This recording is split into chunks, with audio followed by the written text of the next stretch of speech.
O Mínimo sobre Doutrinação, de Pietra Bertolazzi. Lançado em 2022, esse compacto pertence a uma série de livros que prometem te apresentar os princípios básicos sobre variados temas. A versão impressa conta com 133 páginas divididas em 5 capítulos. A autora inicia o livro fazendo um breve relato pessoal, no qual afirma que passou boa parte da vida adulta dentro do que ela chama de jaula ideológica e também que foi produto de uma doutrinação progressista. Por fim, afirma que o objetivo do livro é que quem quer que leia as páginas do livro possa aprender com os erros dela. Essa dita doutrinação, a autora afirma que se trata de ataques progressistas que a sociedade vem sofrendo através da mídia, da cultura e principalmente das escolas.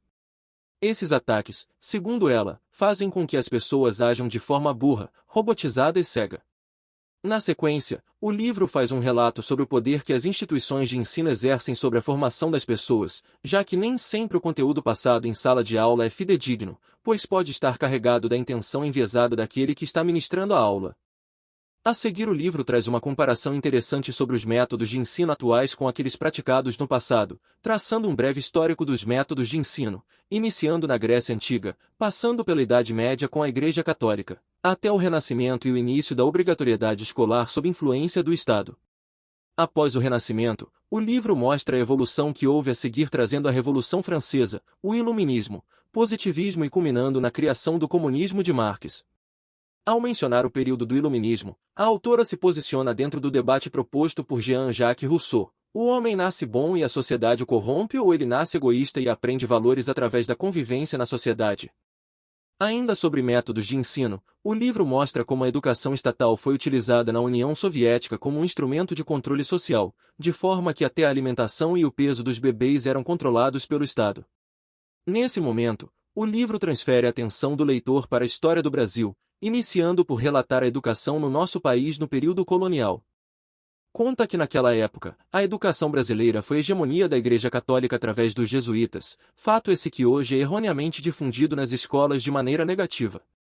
Essa hegemonia da Igreja sobre a nossa educação durou até meados do século XVIII, e o livro conta quem foi o responsável por acabar com ela, transferindo o poder sobre a educação da Igreja para o Estado, já influenciado por ideias iluministas. Fazendo um salto temporal, o livro trata agora sobre a influência da classe política do século XX sobre a educação e a mídia brasileira, instituindo a obrigatoriedade escolar e oficializando que, a partir desse momento, o ensino no Brasil é feito através de políticos ou técnicos apontados pelos políticos, ao mesmo tempo que utiliza a mídia para se auto-vangloriar. É nesse contexto que o livro explica sobre o estabelecimento do patrono da educação brasileira, Paulo Freire, seu método de ensino e a consequente deterioração da qualidade da nossa educação. A partir daí, o livro passa a dar ênfase à questão da influência midiática, e como um componente muito poderoso tem feito parte dela, principalmente desde a época da Revolução Russa. Esse componente é a desinformação, que foi um instrumento de inteligência estatal muito utilizado pela União Soviética durante todo o século XX, conseguindo feitos como infiltração comunista na Igreja Católica e em órgãos internacionais, como a ONU, que por sua vez tem seus próprios interesses difundidos de maneira pouco sincera.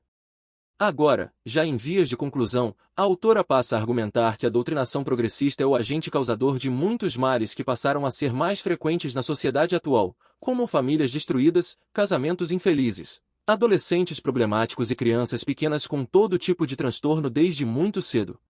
O livro termina tentando encorajar o leitor a rastrear em suas próprias vidas os malefícios causados pela doutrinação, e através do conhecimento dos pilares da máquina de doutrinação, descobrir as crenças ou atitudes que essa ideologia incutiu em nós.